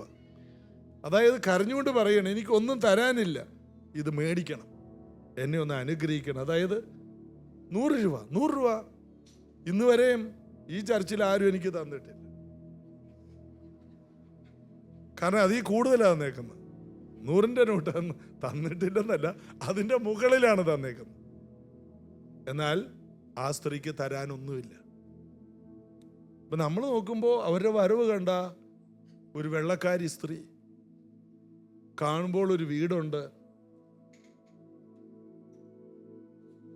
അങ്ങനെ ജീവിക്കുന്നവരൊക്കെ ആ രാജ്യത്തുണ്ട്. അപ്പം നമ്മൾ പറയും, ആ രാജ്യത്ത് പോയാൽ നല്ലൊരു ജീവിതം നമ്മുടെ പിള്ളേർക്ക് ഉണ്ടാവുമെന്ന്. ദൈവം എവിടെയുണ്ടോ അവിടെയാണ് നല്ല ജീവിതം. അതേ ഏത് അട്ടപ്പാടിയിലായാലും അമേരിക്കയിലായാലും എവിടെ ദൈവമുണ്ടോ, ദൈവത്തിൽ ആരാശ്രയിക്കുന്നുവോ അവരെവിടെ പാർത്താലും അവരുടെ ജീവിതം ആനന്ദമായിരിക്കും. ദൈവത്തിലുള്ള അടിയുറച്ച ഒരാശ്രയം. അപ്പോൾ വിശ്വാസത്താൽ അവൻ അദൃശ്യനായ ദൈവത്തെ കണ്ടതുപോലെ ഉറച്ചു നിന്നു. ഇതുപോലെ ഉറച്ചു നിന്നോളണം. അദൃശ്യനായ ദൈവത്തെ, ഞാൻ യേശുവിനെ കണ്ടിട്ടില്ല, എന്നാൽ യേശു ജീവിക്കുന്ന ദൈവമാണെന്ന് ഞാൻ വിശ്വസിക്കുന്നു. ഞാൻ പിതാവാം ദൈവത്തെ കണ്ടിട്ടില്ല, എന്നാൽ പിതാവ് എന്നെ ഒരു നാൾ കൈവിടില്ലെന്ന് ഞാൻ വിശ്വസിക്കുന്നു. ഞാൻ പോകുന്നിടത്തെല്ലാം എൻ്റെ കൂടെയുണ്ട്. ഒരിക്കൽ യാക്കോബ് ഇങ്ങനെ പ്രാർത്ഥിച്ചു, ഞാൻ പോകുന്നിടത്തെല്ലാം എന്നെ സമൃദ്ധമായി അനുഗ്രഹിച്ച് തിരിച്ചിവിടെ കൊണ്ടുവന്നാൽ ഞാൻ സകലത്തിൽ നിനക്ക് ദശാംശം തരാമെന്ന്. ദൈവം അതിന് മറുപടിയായിട്ടൊന്നും പറഞ്ഞില്ല. ശരി, അതുപോലെ തന്നെ അവനെ ദൈവം തിരിച്ചു കൊണ്ടുവന്നു. കാരണം അവനൊരു സംശയത്തിൻ്റെ വാക്കാ പറഞ്ഞു, എന്നെ തിരിച്ചു കൊണ്ടുവന്ന്. എന്നാൽ യാക്കോബ് പറഞ്ഞതിനേക്കാൾ വലിയൊരു വിശ്വാസം നമുക്ക് പറയാനുണ്ട്. എന്നെ എവിടെ പോയാലും എന്നെ അനുഗ്രഹിക്കുകയും എന്നെ എവിടെ പോയാലും അനുഗ്രഹിച്ച് മടക്കിക്കൊണ്ടുവരികയും ചെയ്യുന്ന ദൈവമാണ് എൻ്റെ ദൈവം. അദൃശ്യനായ ദൈവത്തെ കണ്ടതുപോലെ. എന്നാൽ സൂര്യൻ അസ്തമിച്ചപ്പോൾ ബേർശേബയിൽ വെച്ച് യാക്കോബ് ഒരു സ്വപ്നം കണ്ടു. അത് സ്വർഗത്തോളം എത്തിയ കോവേണിയാണ്. ഇവിടെ ആരും അങ്ങനെ ഒരു സ്വപ്നം കണ്ടിട്ടില്ല. ദൂതന്മാർ കയറുന്നു, ഇറങ്ങുന്നു. ഇങ്ങനെയുള്ള വലിയ ആത്മീക അനുഭവങ്ങളൊക്കെ ചില സമയത്ത് നമ്മൾക്ക് ഉണ്ടാകത്തില്ല. ചിലർക്കൊക്കെ ഈ അനുഭവം ഉണ്ടായിട്ടുണ്ട്. എന്നാൽ എല്ലാവർക്കും പൊതുവായിട്ട് ഭയങ്കര സ്വർഗീയ കാഴ്ചകളൊന്നും ഉണ്ടാകാറില്ല. എന്നാൽ നമുക്ക് ഒരു കാര്യം അറിയാം, ഒരു സ്വപ്നവും കണ്ടില്ലെങ്കിലും ഒരു വെളിപ്പാട് കണ്ടില്ലെങ്കിലും ഞങ്ങൾക്കൊരു കാര്യം ഉറപ്പാണ്, ഞങ്ങളെ വിളിച്ച ദൈവം വിശ്വസ്തനാണ്. ഞങ്ങളെ വിളിച്ചവൻ നീതിമാനാണ്. അവൻ ഞങ്ങളെ ഒരു നാളും കൈവിടുകയില്ല. ഞങ്ങളെ ഒരിക്കലും ഞങ്ങളുടെ കർത്താവ് ഉപേക്ഷിക്കയില്ല. എത്ര പേര് അതിന് ആമേൻ പറയും? അപ്പോൾ ദൈവത്തിൽ മാത്രം നമ്മുടെ ശ്രദ്ധ വെക്കണം. അദൃശ്യനായ ദൈവത്തെ കണ്ടതുപോലെ ഉറച്ചു നിൽക്കിയാൽ രാജാവിന്റെ കോപം ഭയപ്പെടാതെ മിസ്രയീം വിട്ടുപോന്നു. ഏതാണ് ആ കാര്യം? രാജാവ് പറഞ്ഞു, ലാസ്റ്റ് ഏറ്റവും ഒടുവിൽ രാജാവിൻ്റെ അടുക്കൽ 9ാമത്തെ ബാധ കഴിഞ്ഞപ്പോൾ മോശ ഫറവോന്റെ അടുക്കൽ ചെന്നപ്പോൾ ഫറവോ പറഞ്ഞു, പൊയ്ക്കോ, ഇനി നീ എൻ്റെ മുഖം കണ്ടാൽ നിന്നെ കൊന്നു ഞാൻ കളയുമെന്ന് പറഞ്ഞു. അതിന് തിരിച്ച് മോശ പറയുന്ന ഒരു വാക്കുണ്ട്, ഇനി നമ്മൾ തമ്മിൽ കാണുന്നില്ലല്ലോ, ഉറപ്പാണ്. കാരണം ദൈവം നേരത്തെ പറഞ്ഞു, എടാ 10ാമത്തേതിൽ ഞാൻ കാര്യം തീരുമാനിച്ചിട്ടുണ്ട്. 9 അത്ഭുതങ്ങളിൽ കാര്യം നടന്നില്ലെങ്കിൽ ഞാൻ 10ാമതൊരു അത്ഭുതം വെച്ചിട്ടുണ്ട്. മോശയ്ക്ക് ഉറപ്പാണ്, എന്നെ വിളിച്ച ദൈവം ഈ ഫറവോന്റെ മുമ്പിൽ തല കുനിക്കാൻ ഒരിക്കലും അനുവദിക്കില്ല. സ്തോത്രം. എൻ്റെ ദൈവം എൻ്റെ കൂടെയുണ്ട്. എത്ര പേര് പറയും എൻ്റെ ദൈവം എൻ്റെ കൂടെയുണ്ട്? എന്നെ വിളിച്ച ദൈവം വിശ്വസ്തൻ. ഒന്ന് പറഞ്ഞ്, എന്നെ വിളിച്ച ദൈവം വിശ്വസ്തൻ. ഇന്ന് നമ്മുടെ അകത്ത് ഭയങ്കര ധൈര്യമായിരിക്കണം, ദൈവം എൻ്റെ കൂടെയുണ്ട്.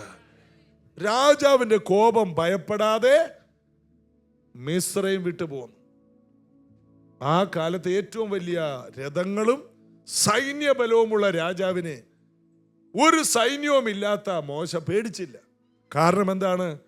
അവനോട് കൂടെ ഉള്ളതിനേക്കാൾ അധികം നമ്മോട് കൂടെയുണ്ട്. ചിലർ കുതിരകളിൽ ആശ്രയിക്കുന്നു, ചിലർ രഥങ്ങളിൽ ആശ്രയിക്കുന്നു, നമ്മളോ നമ്മുടെ ദൈവത്തിൽ ആശ്രയിക്കുന്നു. ആശ്രയിക്കാൻ നമുക്ക് ഒന്നുമില്ല, എന്നാൽ നമുക്ക് ഒന്നുണ്ട്. ഒന്ന് ഞാൻ ചെയ്യുന്നു, എൻ്റെ ദൈവത്തിൽ മാത്രം ഞാൻ എൻ്റെ ആശ്രയം വയ്ക്കുന്നു. ഈ ആശ്രയമാണ് നമ്മുടെ ഏറ്റവും വലിയ ബലം. ഒന്ന് ഞാൻ ചെയ്യുന്നു. നോഹയെ ദൈവം വിളിച്ചപ്പോൾ നോഹ ഒരു കാര്യം മാത്രം ചെയ്തു. എന്താണ്? ദൈവം നോഹയോട് പറഞ്ഞു, നീ ഒരു പെട്ടകം പണിയാൻ പറഞ്ഞു. അവൻ അതിൽ മാത്രമായിരുന്നു. എത്ര ആക്ഷേപമുണ്ടായി കാണും. ആ നാട്ടുകാർ മുഴുവൻ ചോദിച്ചു കാണും, മഴ പെയ്യുമെന്ന് ആരാ പറഞ്ഞത്? അന്നത്തെ വിമർശനം മുഴുവനും അതാണ്. മഴ പെയ്യുമെന്ന് പറഞ്ഞ ഒരു വിഡ്ഢി ഭാര്യയും മക്കളെയും കളിപ്പിക്കുന്നു.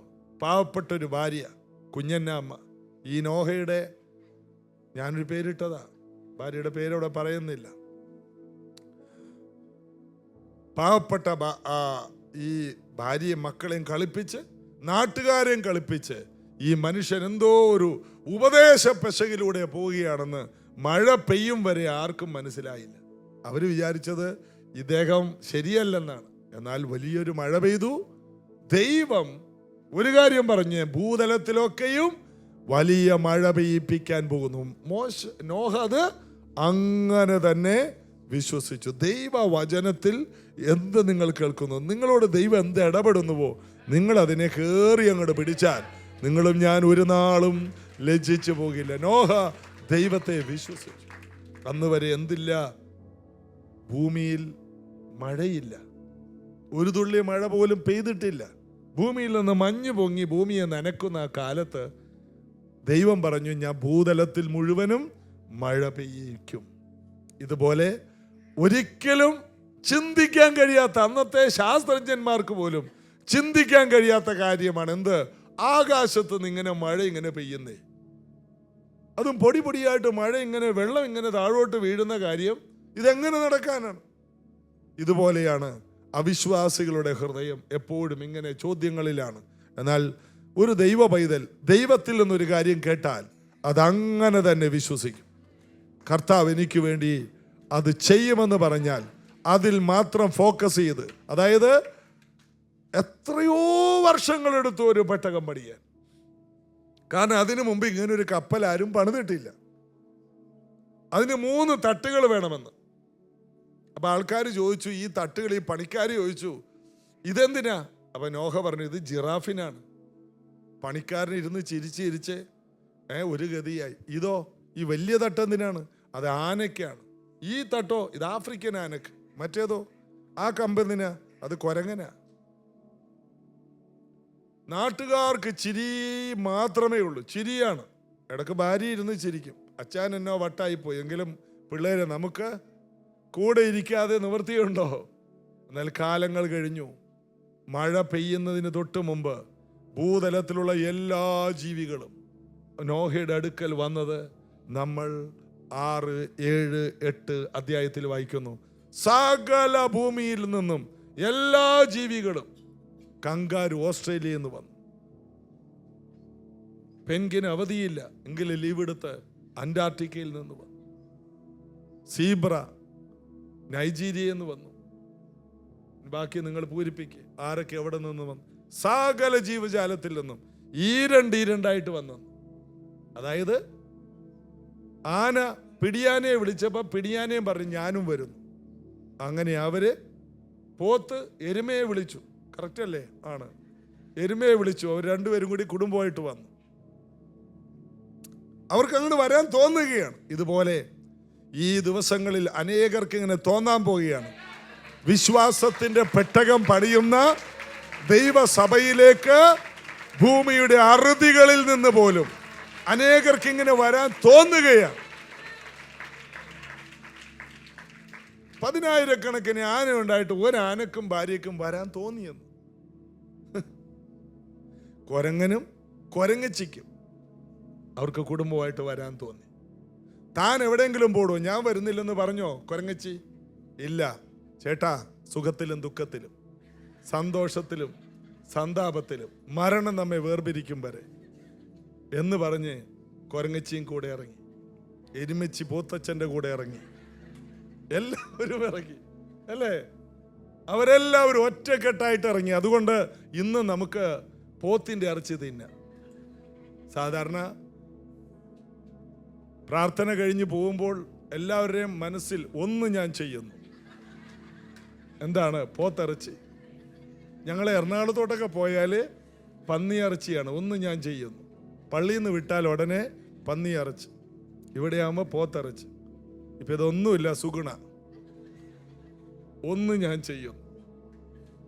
മിക്കവാറും ആൾക്കാർ പ്രാർത്ഥനയ്ക്ക് വരുന്നത് തന്നെ കാരണം ഈ പള്ളിയോട് ചേർന്നാണ് പോത്തിറച്ചി. മിക്കവാറും പള്ളികളെ നോക്കിയോ, പള്ളിയോട് ചേർത്ത് പോത്തിറച്ചി കടയുണ്ട്. ഇന്ന് പോത്തിറച്ചി തിന്നുന്നുണ്ടെങ്കിൽ ഒരു പോത്തും എരുമയും അവരെ ഒരുമിച്ച് ഇറങ്ങിത്തിരിച്ചതാണ് കാരണമായത്. അല്ലെങ്കിൽ എന്നാ തിന്നാനെ? വൈക്കോല് തിന്നാനെ. അന്ന് നോഹയുടെ പെട്ടകത്തിൽ ദൈവം പറഞ്ഞ ഓരോ അറകളിലും ഇവരെല്ലാം വന്ന് കയറി. ആ ദൈവം ഒരു കാര്യം പറയും, മോനെ ഈ ഓരോ അറകൾ നീ ഉണ്ടാക്കണം. എല്ലാം ഉണ്ടാക്കി. എല്ലാ അറകളിലും ഓരോ ജീവികളും വന്ന് കയറി. അത് ഫില്ലായി. ഇതുപോലെ വിശ്വാസത്താൽ നോഹ ദൈവം പറഞ്ഞതുപോലെ ചെയ്തു. അതാണ് നമ്മൾ അവിടെ കാണുന്നത്. വിശ്വാസത്താൽ നോഹ മഴ പെയ്യാത്ത കാലത്ത് മഴ പെയ്യുമെന്ന് വിശ്വസിച്ചു. വിശ്വാസത്താൽ ഒരു പെട്ടകമുണ്ടാക്കി. വെറും ഒരു പെട്ടകമല്ല, ഉഴപ്പിയല്ല ചെയ്തത്. അവൻ ഒരു കാര്യത്തിൽ ഫോക്കസ് ചെയ്തു. ദൈവം പറഞ്ഞതാണെങ്കിൽ ഞാൻ എന്തെല്ലാം പണിയുന്നുവോ ഇതെല്ലാം നിറയും. ഈ കൂട് നിറയും, ഈ കൂട് നിറയും, ഈ കൂട് നിറയും. ഒന്നാം തട്ട് നിറയും, രണ്ടാം തട്ട് നിറയും. ആരെല്ലാം വിമർശിച്ചാലും, ആരെല്ലാം ഇതിനകത്ത് കയറിയില്ലെങ്കിലും, ആരെല്ലാം എതിർത്താലും നിറയേണ്ടതെല്ലാം നിറയും. വിശ്വാസത്താൽ അത് നിറയുമെന്ന് അവൻ വിശ്വസിച്ചു. നിറഞ്ഞു നിറഞ്ഞു നിറഞ്ഞു. ഇതുപോലെ നീ വിശ്വാസത്താൽ ചില അറകളൊക്കെ ദൈവത്തിൽ ആശ്രയിച്ച് പണി, സ്വപ്നങ്ങൾ ഉണ്ടാക്കട്ടെ. അതെല്ലാം ദൈവം നിറയ്ക്കും. സമയമാകുമ്പോൾ വരേണ്ടതെല്ലാം നിന്റെ അടുക്കലേക്ക് വരും. സമയമാകുമ്പോൾ വിശ്വാസത്താൽ ഒരു കാര്യത്തിൽ മാത്രം ഫോക്കസ് ചെയ്ത് ശ്രദ്ധിച്ചിരുന്നാൽ മതി. എൻ്റെ ദൈവം അത് ചെയ്യുമെന്ന് പറഞ്ഞുകൊണ്ടിരുന്നാൽ അവിടെ അത് സംഭവിക്കും, സംഭവിക്കും, സംഭവിക്കും, സംഭവിക്കും.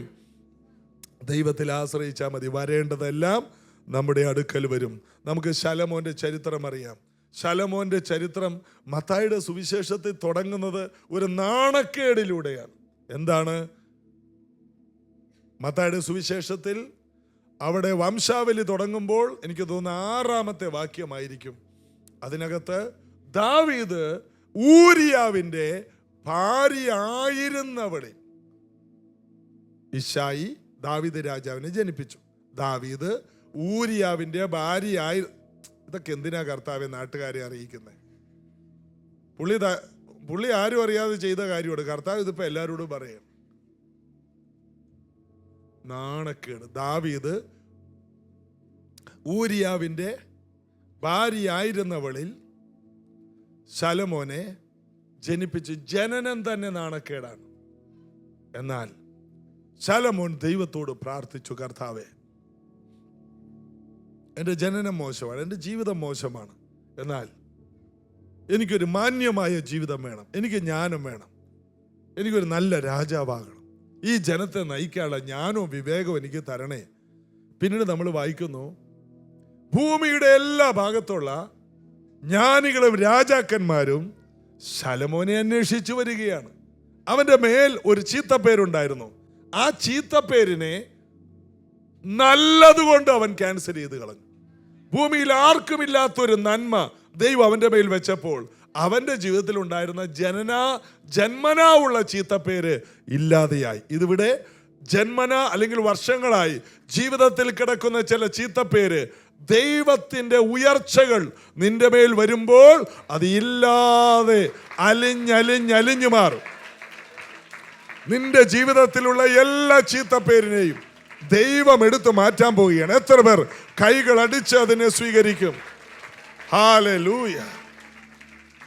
അപ്പോൾ ശലോമോന്റെ ജനനത്തിന്റെ പഴയ കാലം എല്ലാവരും മറന്നതിന്റെ കാരണം എന്താണ്?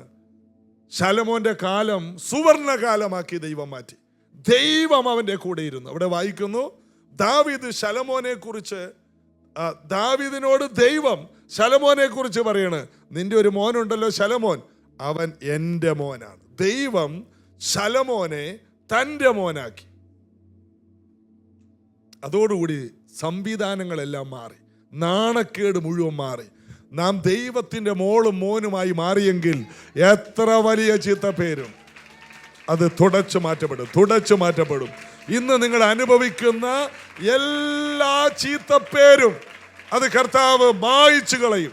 ഇന്നൊരു നിന്ദ കിടപ്പുണ്ടല്ലേ, ആ നിന്ദയെ കർത്താവ് തുടച്ചു മാറ്റും. ഇന്ന് നീ നേരിടുന്ന തല ഉയർത്തി നടക്കാൻ കഴിയാത്ത പോലെ നീ അനുഭവിക്കുന്ന നിന്ദയെ കർത്താവ് ഒരു നന്മ തന്നാൽ എല്ലാവരും ആ പഴയതൊക്കെ മറക്കും. പിൻപിലുള്ളതെല്ലാം മറന്നു പോവും. നിനക്ക് മുമ്പിലോട്ട് കുതിക്കാൻ പറ്റും. അതുപോലെ ദൈവം ചില വാതിലുകൾ തുറക്കും. നോഹയുടെ കാര്യത്തിൽ, ശലോമോന്റെ കാര്യത്തിൽ എല്ലാം ഇതാ കാണുന്നത്. ജോസഫിന്റെ കാര്യം നോക്കി, പഴയ നിയമത്തിലെ ജോസഫ്.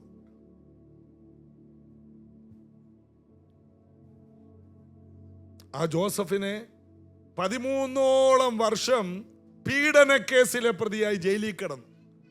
ഫറവോന്റെ കൊട്ടാരത്തിൽ ചെന്നപ്പോൾ ഫറവോ പറയാണ്, ഇവിടെ ജോലിക്കാരനാണെങ്കിൽ ബയോഡാറ്റ കാണിക്കണം. ബയോഡാറ്റ കാണിച്ചാൽ പീഡന കേസിലെ പ്രതി എങ്ങനെ രാജ്യം ഭരിക്കും? എന്നാൽ ജോസഫ് ആ കൊട്ടാരത്തിൽ ചെന്നപ്പോൾ ദൈവത്തിൻ്റെ ആത്മാവ് അവിടെ ചലിച്ചു. അതോടുകൂടി അവൻ്റെ പഴയതെല്ലാവരും മറന്നുപോയി. അവൻ്റെ മേലുള്ള ജ്ഞാനവും അവൻ്റെ മേൽ ദൈവം കൊടുത്ത കൃപയും അവൻ്റെ പ്രാപ്തിയും മറ്റെല്ലാം മറക്കുമാറാക്കുന്ന ശേഷിയുള്ളതായിരുന്നു. ഇതുപോലെ ദൈവം നമ്മുടെ മേൽ വെച്ചിരിക്കുന്ന കൃപയുണ്ടല്ലോ, ഈ കൃപയുടെ പ്രത്യേകത നമ്മുടെ കഴിഞ്ഞ കാലങ്ങളെ എല്ലാം മായ്ച്ചു കളയുന്ന ശേഷിയുള്ള, പണ്ട് എന്തൊക്കെ പാപം ചെയ്തിട്ടുണ്ടോ അതെല്ലാം കർത്താവ് മായ്ച്ചു കളയും. ഇന്നലകളിൽ ഞാൻ എന്തായിരുന്നു, അത് പിൻപിലുള്ളതെല്ലാം മറന്നോ. മുൻപിലോട്ട് ദൈവം നിനക്ക് ഭയങ്കരമായ ചിലതൊക്കെ തുറന്ന് വെച്ചിട്ടുണ്ട്. ഇന്നലകളെ ഓർത്ത് ഭാരപ്പെടണ്ടാവോ. അതുകൊണ്ടാണ് പത്രോസ് പറഞ്ഞു, ഞാൻ പാപിയായ മനുഷ്യനാണ്, എന്നെ വിട്ട് പോ. കർത്താവ് പറഞ്ഞു, നിന്നെ കൊണ്ട് ഞാൻ പോകും. നീ ബെറിയോനാ ശിമോനാണ്, നീ പത്രോസാകും.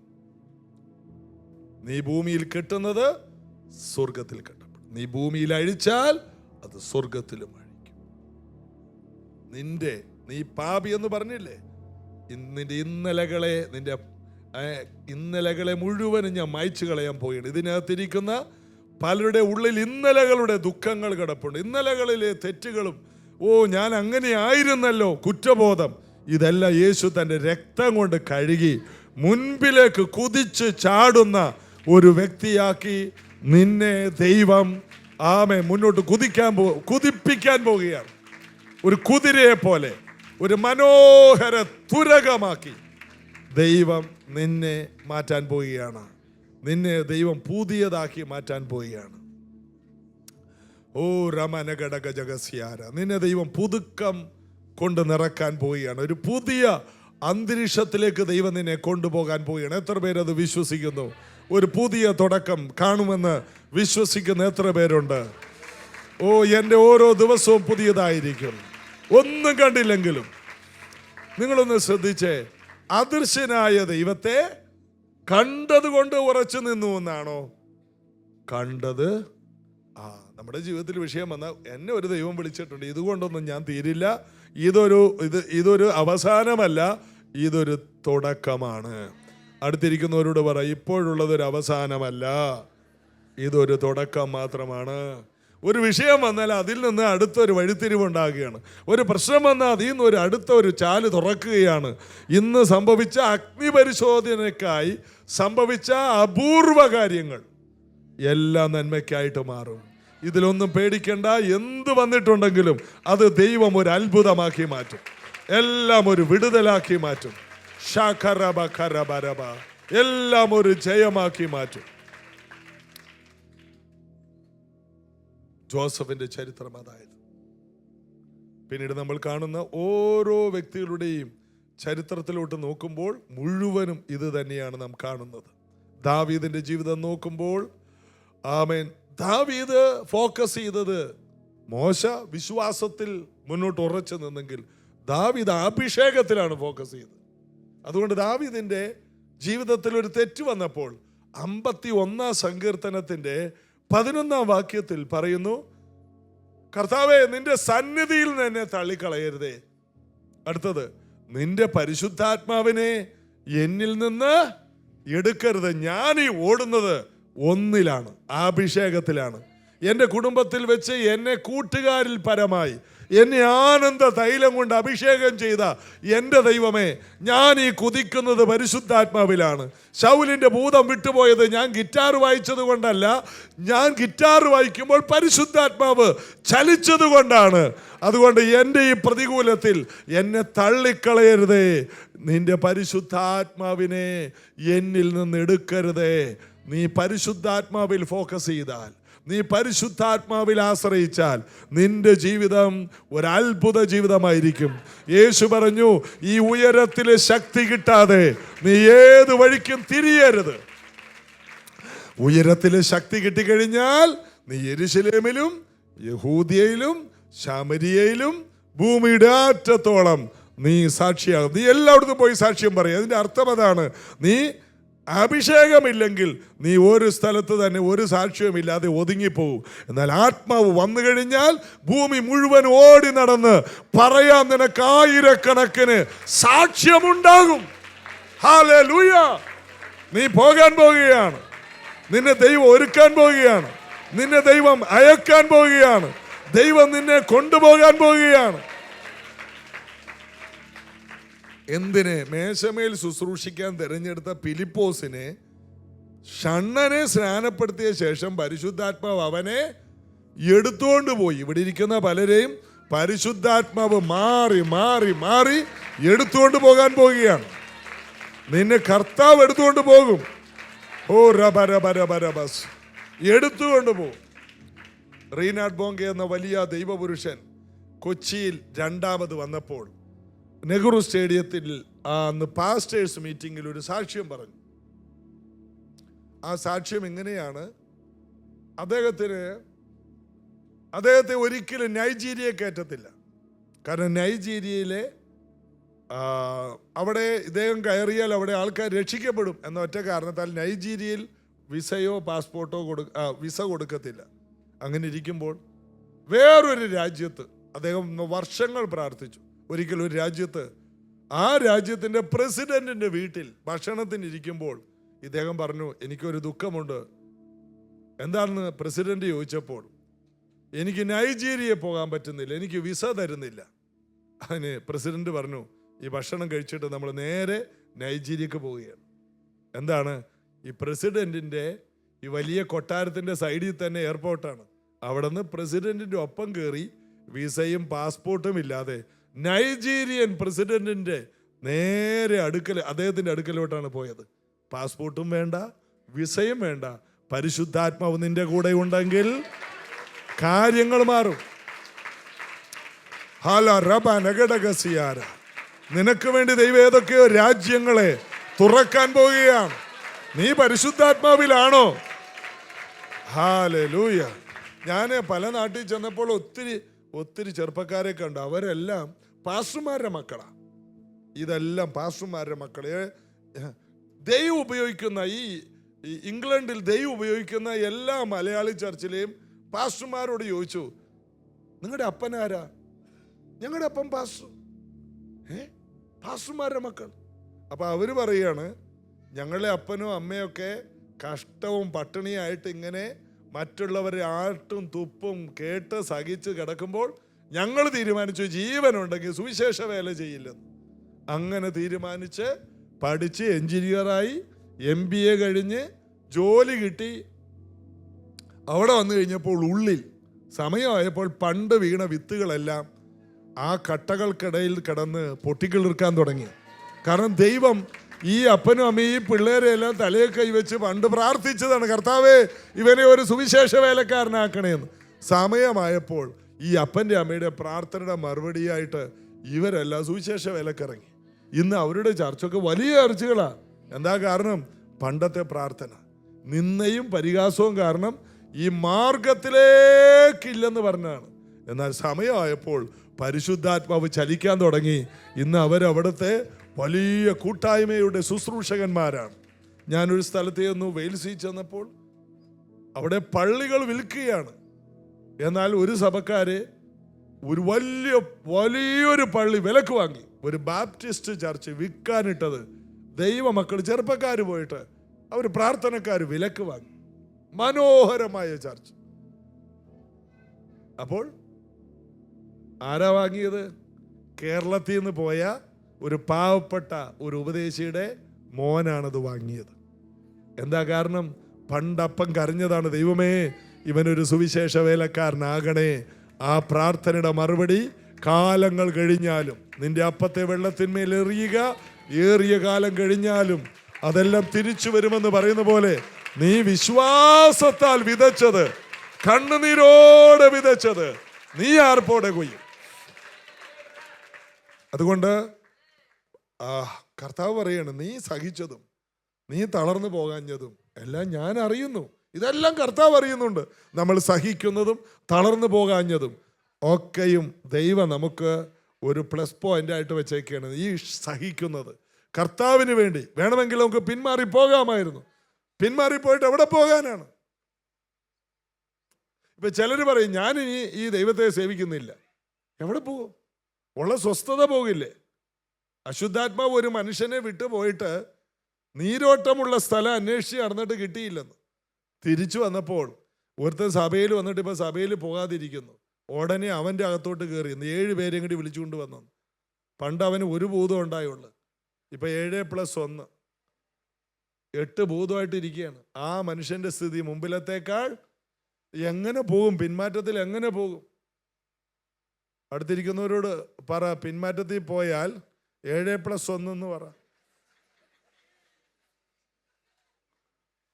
7+1 അതൊന്നും ഓർത്തേക്കണം. പിന്മാറ്റത്തിൽ പോകുന്നതിൽ ഒരു ബുദ്ധിമുട്ടുമില്ല. ഞങ്ങൾ ഇനി ഒരു പ്രാർത്ഥനയ്ക്കും പോകുന്നില്ല എന്ന് പറഞ്ഞ് സാധാരണ മനുഷ്യനെ പോലെ ഇനി നമുക്ക് ജീവിക്കാൻ കഴിയില്ല. കാരണം എന്താണ്? 7+1. എല്ലാവരും ഒന്ന് പറഞ്ഞേ. അത് മൊബൈലൊന്നുമല്ല, അത് വേറൊരു സാധനമാണ്. ദുരാത്മാക്കളുടെ ഒരു കൂട്ടായ്മ തന്നെയാണ്. അപ്പോൾ ഒരു മനുഷ്യന്റെ ശരീരത്തിൽ 8000 ഭൂതത്തിന് വരെ ഇരിക്കാമെന്നാണ് ഗദരദേശത്തെ ഭൂതഗ്രസ്തന്റെ ചരിത്രത്തിൽ നിന്ന് വായിക്കുന്നത്. അതായത് ഒരു ഭൂതം കയറിയാൽ പിന്നെ പഴയ ഓരോന്നായിട്ട് കയറും. എന്നാൽ നാം ദൈവത്തിന്റെ മന്ദിരമാണ്.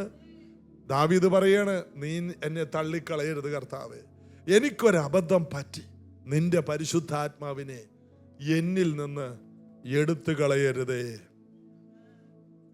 പരിശുദ്ധാത്മാവിനെ എന്നിൽ നിന്ന്, അതിൽ മാത്രം പരിശുദ്ധാത്മാവിൽ ശ്രദ്ധ കേന്ദ്രീകരിക്കും. ഏത് നേരത്തും ആത്മാവിൽ പ്രാർത്ഥിക്കണം. യൂദയുടെ ലേഖനത്തിൽ 20-ാം വാക്യത്തിൽ പറയുന്നു, ആത്മാവിൽ പ്രാർത്ഥിച്ച് നിങ്ങൾക്ക് തന്നെ ആത്മീക വർധന വരുത്തണമെന്ന്. ഏത് നേരത്തും എന്ത് ചെയ്യണം? ആത്മാവിൽ പ്രാർത്ഥിക്കണം. പരിശുദ്ധാത്മാവ് ലഭിച്ചവരാണ് അന്യഭാഷകളിൽ പ്രാർത്ഥിച്ച് അവരവർക്ക് തന്നെ ബലം ഉണ്ടാക്കുകയാണ്. യൂദ 1:20. നിങ്ങളോ പ്രിയമുള്ളവരെ, നിങ്ങളുടെ അതിവിശുദ്ധ വിശ്വാസത്തെ ആധാരമാക്കി നിങ്ങൾക്ക് തന്നെ ആത്മീക വർധന വരുത്തിയും പരിശുദ്ധാത്മാവിൽ പ്രാർത്ഥിച്ചു. നമുക്ക് തന്നെ നമ്മൾ എന്ത് ചെയ്യണം? ഒരു ആത്മീക വർധന വരുത്തണം. നമുക്ക് ശാരീരിക വർധന വരുത്താൻ നമ്മളെല്ലാം ചെയ്യാറുണ്ട്, കിട്ടുന്നതെല്ലാം കഴിക്കാറുണ്ട്. അങ്ങനെ നമുക്ക് ഈ വയറൊക്കെ ഉണ്ടാകുന്നത്. ഈ വയറിൻ്റെ പ്രത്യേകത എന്ന് പറഞ്ഞാൽ ആദ്യം വരുന്നതും അവസാനം പോകുന്നതുമായ ഒരാളാണ്. എത്ര പോകാൻ ആഗ്രഹിച്ചാൽ ഈ പാർട്ടി പോകത്തില്ല.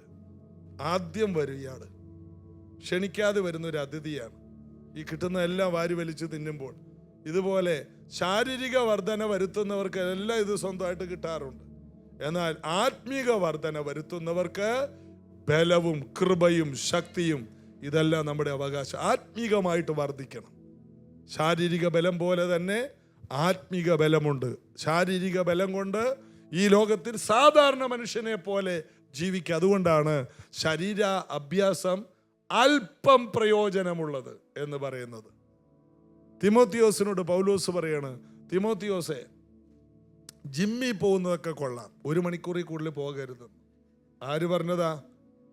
ഞാനല്ല, പൗലോസ് പറയുകയാണ്. ചിലർ അവിടെ പോയി തന്നെ കിടക്കുകയാണ്. അപ്പോൾ നീ 1 മണിക്കൂർ അല്പം പ്രയോജനമുള്ളത്. എന്നാൽ ആത്മീക വർധനവാണ് നമ്മുടെ ജീവിതത്തിൽ കൂടുതൽ ചെയ്യേണ്ടത്. അതിന് എന്ത് ചെയ്യണം? അതിന് ചെയ്യേണ്ട ഒറ്റ കാര്യം, നമുക്ക് തന്നെ ആത്മീക വർധന വരുത്തണം. അതിൽ ഫോക്കസ് ചെയ്യണം. എൻ്റെ ആത്മീക ജീവിതത്തെ ഞാൻ ബലപ്പെടുത്തും. എൻ്റെ ആത്മീക ജീവിതത്തെ ഞാൻ പുഷ്ടിപ്പെടുത്തും. ഞാൻ പരിശുദ്ധാത്മാവിൽ എപ്പോഴും പ്രാർത്ഥിക്കും. ഞാൻ ഏത് നേരത്തും പരിശുദ്ധാത്മാവിൽ നിറഞ്ഞു ജീവിക്കും. എൻ്റെ തിങ്കൾ, ചൊവ്വ, ബുധൻ എല്ലാ ദിവസവും പരിശുദ്ധാത്മാവിലായിരിക്കും. എന്നെയും ഫിലിപ്പോസിനെ പോലെ കർത്താവ് എടുത്ത് അടുത്ത സ്ഥലങ്ങളിലേക്ക് എറിയാൻ പോവുകയാണ്. ഞാൻ ഇവിടം കൊണ്ട് തീരില്ല. ഞാൻ ആത്മാവിലായതുകൊണ്ട് എനിക്ക് അടുത്ത ഷിഫ്റ്റുകൾ നടക്കും. എനിക്കും അടുത്ത യാത്രകളുണ്ട്. എനിക്കും അടുത്ത ജീവിതമുണ്ട്.